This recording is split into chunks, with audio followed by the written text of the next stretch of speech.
Okay, so till now we have observed how the synchronous motor is going to behave, but generally we prefer induction as a motor because synchronous motor can operate at one speed, that is synchronous speed, which depends upon the supply frequency, and synchronous motor is not a self-started motor, so we will have to use some provision in order to start that motor. However, the use of synchronous motor is very frequent in case of power factor improvement. Okay, so under that condition, the synchronous motor is also said to be power factor compensator, or you can say synchronous condenser. So I am writing here the concept of synchronous condenser, or also called as synchronous condenser, or you can say synchronous capacitor. Also this is called as rotating VAR compensator. Rotating VAR compensators. Rotating VAR compensators may be acting as a synchronous condenser or a synchronous capacitor. Okay, so generally, in order to improve the overall power factor of some industries, we take a synchronous motor to operate with a wide excitation. Now, please see, let us suppose we have a synchronous motor and with a wide field of excitation. We have a synchronous motor with wide field excitation. It means we can change the rotor current to a very large values. This is your EF, XS, I am neglecting RA. So, this is your V. So, you can say, sir, input reactive power from the motor is, input reactive power taken by the motor is, can be represented as Q input is equals to 3 into V by XS, already I have derived this, that is V minus EF cos delta. On no load, if the motor operates at no load with a wide excitation, synchronous motor on no load. When I am saying no load, it means definitely it will not going to draw the stator current, or that is very small. So, under that condition the load angle is 0. So, you can say theoretically when the synchronous motor is on no load, we say the load angle delta is equals to 0. However, in actual practice, the rotor shaft inertia itself as a load. So, in a actual practice, no load angle is very small, but it will be available practically. But whenever we talk about the theoretical, then under no load condition, we take delta to be equals to 0. It means rotor MMF is the only MMF which is present in the air gap of the machine. Now, please see, under this condition you can say, sir, active input power will become 0, as active input power is 3 into VEF by XS sin delta. So, you can say active input power is 0, and with no load, synchronous motor on no load with wide excitation, can be act as a rotating VAR compensator. Now, please see what happens to the reactive input power now. This will become V by XS V minus EF. Just by changing EF, we can change this reactive power. Now, please observe, since this EMF is equals to under root 2 pi F phi TPH Kc into Kd. So, you can say, sir, this EMF is proportional to this phi, and this phi is proportional to field current, that is what we called rotor current. So, if we change the DC current applied to the rotor, this EF is going to be changed in a wide range we have provided to the motor. So, case 1, if EF is equals to V, you can say, sir, reactive input power will become 0 and motor operates at unity power factor. Okay. Now, case number 2, if we increase the excitation, it means by increasing the rotor current we can increase the excitation, to such a value that EF will be much higher than this V. So when EF will be much higher than this V, you can say, sir, this Q will become negative. This Q input will become negative, and this represent that the machine is acting as a capacitor. So motor acts as capacitor on no load condition. Is it okay? In case of loading condition, you can say this motor will be act as a RC load. And case number 3, you can say, sir, if EF will made lower than V. Why will made this? Because sometimes the power factor is going to be leading or lagging. Let us suppose I am running some industry. So we have a lot of motors, okay, they are working. So you can say whenever the motors are going to start, they are going to take a very high lagging power factor current. Most of the motors are inductive motors. You can say induction motors. So at the time of start, they are going to draw a very highly lagging power factor. So under that condition, we have to keep the power factor of the industry to be unity. It means the current, the power drawn from the supply has to be maintained at unity power factor, so that the tariff, you can say extra tariff charges are not going to be occurred on their electricity bill. So they will use synchronous motor just at the supply end. Okay. So when they are using a synchronous motor with this type of arrangement, that we can increase the rotor current and we can cause this motor to operate as a capacitor, then the reactive power demand will be fed by this. And when the motor will be started and everything is running, or you can say some of the induction motors or half of the plant is shut down, then your power factor will improve and becoming more than the unity. Under that condition, we will again decrease this reactive power demand by just reducing the rotor current, or you can say field current.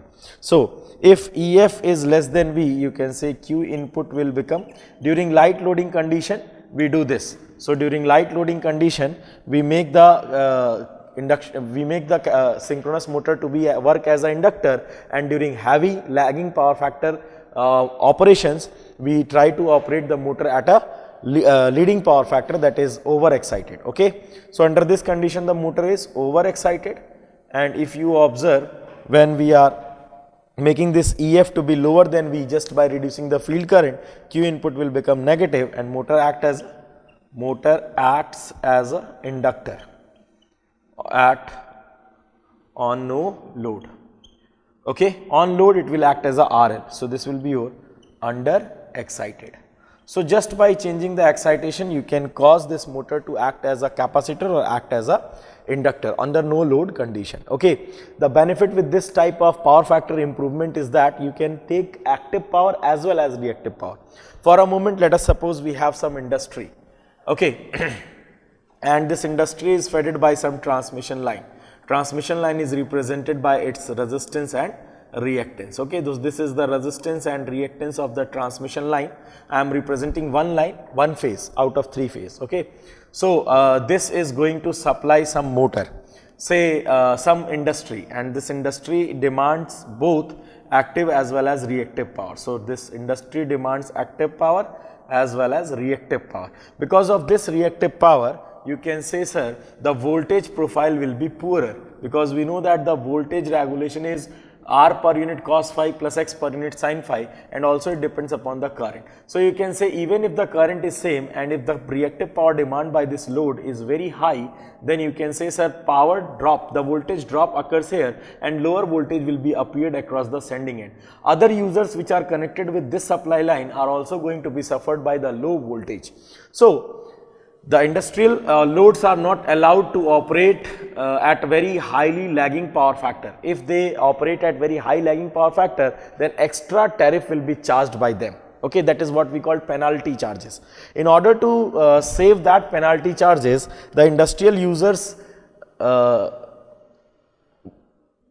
themselves purchase a synchronous motor, and that synchronous motor they use as a power factor improver. So this synchronous motor is operated in such a way that reactive power demand by the load will be supplied by this synchronous motor. okay, on the cost of some very optimum or some minimum active power. And that active power is also useful in order to draw some belt arrangement or other things, okay. So you can say by doing this, the power factor of this line can be maintained to be unity. So this improves the power factor improves, and you can say the voltage profile of the transmission line improves. So this is the purpose of using synchronous motor as a synchronous condenser. That is what we call synchronous condenser.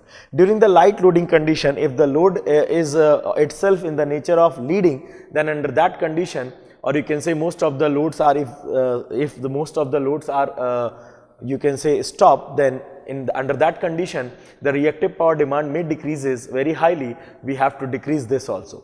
In case if the load is capacitive in nature, then we will move this synchronous motor as a inductor. So this improves the overall power factor, and when the overall power factor improves, the voltage profile of the transmission line improves, okay. So in order to improve this voltage profile of this transmission line, our distribution company makes a penalty charges onto the highly lagging power factor loads, okay. In order to save that penalty charges, the load users themselves purchase synchronous motor and operate this motor in over excited mode, so that they will fulfill their reactive power demand by the motor on the cost of some active power, okay. This reduces the overall electricity bill of the user, okay. Now please see, we can use in this manner.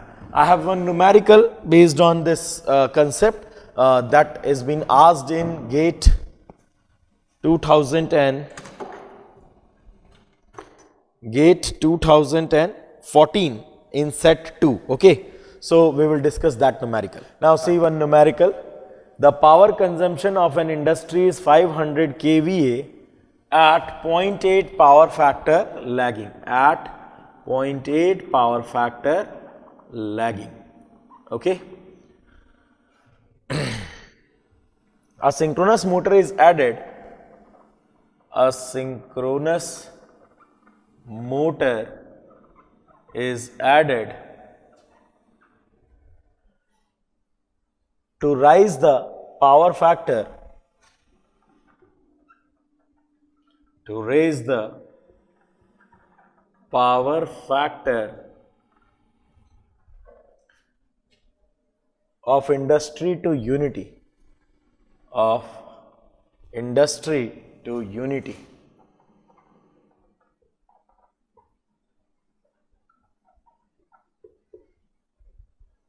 If the power intake of the motor is 100 kilowatt, if the power intake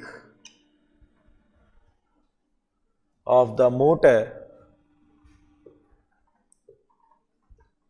is 100 kilowatt, then power factor of the motor will be, okay. So let us in this particular question, this question is asked in GATE 2014 in set 2. The power consumption of an industry is 500 kVA at 0.8 power factor lagging. A synchronous motor is added to raise the power factor of industry to unity. If the power intake of the motor is 100 kilowatt, then power factor of the motor will be, then power factor of the motor will be. Now please see what they are saying. This will be the supply line, and you can say this supply line, with this supply line, industry is taking power. So I am representing this to be the industry, and this industry is taking 500 kVA at 0.8 power factor lagging, okay. So you can find the active power taken by this industry and reactive power taken by this industry. 500 kVA at 0.8 power factor lagging. Is it okay? So how much active power this industry is taking? This industry is taking, the active power demand of this industry is 500 kVA cos phi. So 500 into cos of phi, that is 0.8. So you can say this to be the active power, and reactive power demand, I am saying this to be the demand by the industry. Reactive power demand by the industry is kVA sin phi. Okay, so that much of active power and reactive power demand by the industry, and due to which this current is lagging in nature and 0.8 power factor lagging. So, a synchronous motor is added with this industry to improve the overall power factor, and if this synchronous motor demands an active power of demand by the motor, so if this synchronous motor takes an active power of, I am saying this to be the input power. So, if this demand, the power taken by the motor is 100 kilowatt, and we need to make this current to be at unity power factor. So, if this V is at an angle 0, then we want that this IA to be at an angle 0. This is only possible if only active power is delivered by this line. Only active power is being delivered by this line. Reactive power will be not delivered by this line. Then only you can say this IA and V is going to be in the same phase, and input power factor will be unity. So, in order to be input power factor to be in unity, the reactive power demand by this industry must be fulfilled by this synchronous motor. So, we must have to operate this synchronous motor in a over-excited mode. So, if we operate this synchronous motor in a over-excited mode, then Q input will become negative, and Q input negative shows that the power is going to be delivered by the motor to the industry. Is it okay? Now, please see, the total active power demand is, the total active power demand and reactive power demand by the industry is, active power demand is 500 into 0.8. So, this is 400 kilowatt, and 500 into 0.6, this is 300 kVAR. So, this industry reactive power demand is 300 kVAR, and that must be supplied by this synchronous motor. Is it okay? So, we know that the reactive power supplied by the synchronous motor is 300 kVAR. Okay, so please I am writing here, please see. For input power factor to be unity, the reactive power demand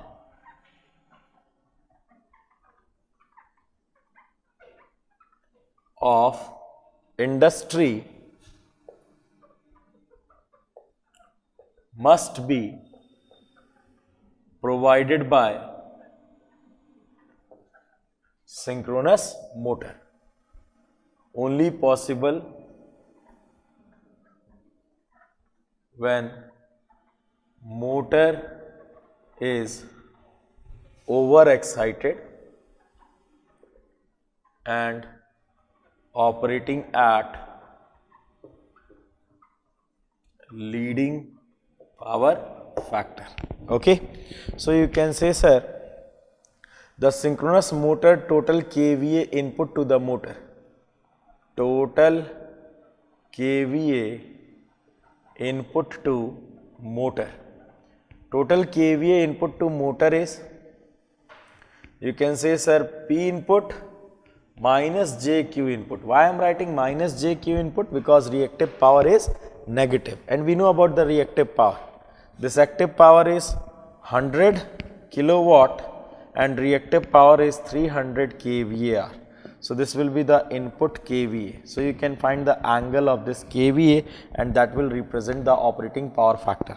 So, you can say, sir, cos of phi, that is motor operating power factor, is equals to cos of phi is tan inverse, you can say, sir, this will become minus of 300 upon 100. So, definitely this will be leading in nature. Okay, already it has been considered. So, you can say, sir, the power factor will become cos of tan inverse 3 by 1. So, cos of tan inverse 3. Is it okay? This much leading power factor. So, you can easily obtain this value. This will become 300 divided by 100, and tan inverse answer cos of answer. So, 0.3162 leading. So, your motor operating power factor is 0.13162 leading. Is it okay? I am hoping this concept is now very fine to you and you can easily obtain these values. Okay. Not only one, there may be a possible that number of synchronous motors are going to be used. So, they will also do some active work while they are improving the overall power factor of the industry. Is it okay?